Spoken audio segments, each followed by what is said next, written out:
Hello, my name is Brian Gilbert. I'm the developer of EdEHR, and I'd like to give you a quick little student orientation. So we're going to talk about how it is. We'll keep it very brief. So we'll talk about what is the EdEHR, how to access it, and then we're going to give a demonstration showing you how to navigate and explore the content. EdEHR is a simulated electronic health record and/or lab information system. Generally speaking, it's a tool for education. It's designed to make your life easier, not frustrated. We focus in on teaching and learning rather than on the technology of a real live electronic health record system, which are really complex. Your school's learning management system is the way to access EdEHR. That's the only way to access it. Now, LMS, or Learning Management System, some examples are Blackboard, Brightspace, Canvas, D2L, Moodle, and sometimes your school may have a name for them, such as Learning Hub, eClass, MyCourses, and many other very interesting and well-deserved names. And that's your only way to get in to the EdEHR. The main thing is there's no login page. This is done for ease of access and management, but it's also to protect your privacy. EdEHR does not collect any of your personal information, just your first and last name, to help your teachers work with you. Otherwise, we don't know anything about you. Anonymity is good. And then, let's see, where's the next? There we go. Right, we're going to do the demonstration next. We're going to show how to access from a learning management system, how to get around do the navigation, what's in the health record content. This will be more directed towards health record systems than the lab information. How to do your documentation and your interactions with your teachers and your dashboard. So let's just dive into the EdEHR. This screen is a simulated demonstration version of a learning management system, such as Moodle or D2L. Essentially, your teachers will create a course and enroll you in the course and create these activities, some of which will be to EdEHR and others will be traditional learning management system stuff, activities, quizzes, whatnot. I'd like to, just in this situation, I'm going to pick this one called assessment and documentation because it's a second thought. I'm going to keep it a little simpler. I'll just use the hypertension example. Oh, that happens because I'm in a demonstration mode. Great fun. Should work now. Yes. Very good. What happened? What happened there? I clicked on the link. That was the link in your learning management system. It immediately takes you into EdEHR. You'll know that because you'll look at the address and it should say edehr.org and demo or app or some other prefix ahead of that. But the edehr.org is your giveaway. And the wording up here may be different in your system and you won't see the demonstration. But otherwise, this top banner is the same that you'll see. There's a link to documentation, student's guide. Click that and you'll read that stuff. We have an application level menu, which we'll talk a bit more once we do some EHR work. You can also choose to change the language that you're using, French or Spanish. Okay.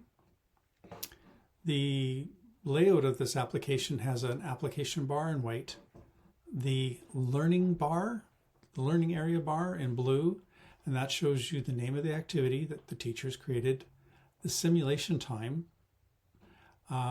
your login, and I think I actually jumped a part here you didn't see. I'll jump back in a minute. Instructions. These are your instructions from your teacher. Later on, your teacher will provide feedback, and you'll see that here, and you can hold that window open and do some navigation to see what they're talking to you about. And when you're finished your work, you'll hit the submit activity, and that means you're finished. You're not going to be able to make any more changes, and you're turning it over to your instructor for their comments and oh, don't hit the submit. Now, the button we missed was this sign out. EdEHR simulates a health record system, and those are very complex systems, and they legally require to know who is doing what at all times. In the simulated world, we are a lot looser, so there's a simulated sign-in, in which case you can put in any name you want. I'll just change it to Joan, and you can put in any role that you wish, There's no restrictions. It's just to simulate that whole practice, get used to doing sign in, sign in, sign in. Okay. Now, in the EHR area, that's in the gray bar and below. Three main parts of this application. The gray bar is the patient banner.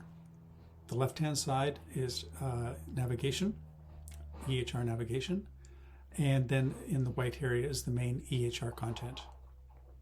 In this case, it's a very, very simple case study. We don't have a lot of forms, and I did that because I didn't want to overwhelm you with all this content on this side here. Let's focus in on the navigation. No, first off, the patient banner. You can create a new patient in your dashboard in this activity. And so when you're working in here, this is your activity that's separate from all the other students. You can't see them. You will be seeing the case study that the instructor selected, and your instructor will be able to see this work and give you comments and guidance, but you're alone and this is your private area. The patient banner is the gray, and you'll notice that it shows standard fields that are in a health record to know what's going on with your health with the patient. There's two buttons over here, which we'll talk about when we do medication administration. That's going to be a different video, and that's what they are for. So I'm going to skip those for now. I want to focus in on the navigation. Okay, there are 1, 2, 3, 4 main sections. The patient profile and patient chart are the sections of a chart that would live with the patient through their whole life. The current visit is the part of the chart that applies to the hospital stay or the encounter that the patient's having with the health system. So in patient profile, you can see we have the demographics page, which is very light in this case study, but can be very lots of data. The allergies page is where you would be recording allergies, and this patient has no known allergies, and so that shows up in the banner as well. On the history tab, you can see that there's some medical history and some psychosocial history. Now, there's a lot more. So you see the history tab? There's more pages which aren't showing. This is done on purpose. There's this filtering button, which is eliding the pages that do not have data or that you have not visited. Okay. To exemplify that, to explain that, I'm going to click on the family history. And now family history is in the list that's in this history section. Immunization and surgical is still missing. Yes, but family history is now in there. So it keeps the pages that you visited. Okay, that's really important when you get to current visit. You'll see in a second. But before I get to current visit, let's sort of bookend the patient chart, the patient part that stays with the patient. And again, fairly simple to start with. We have progress notes and lab reports, and there's only data on the lab report section.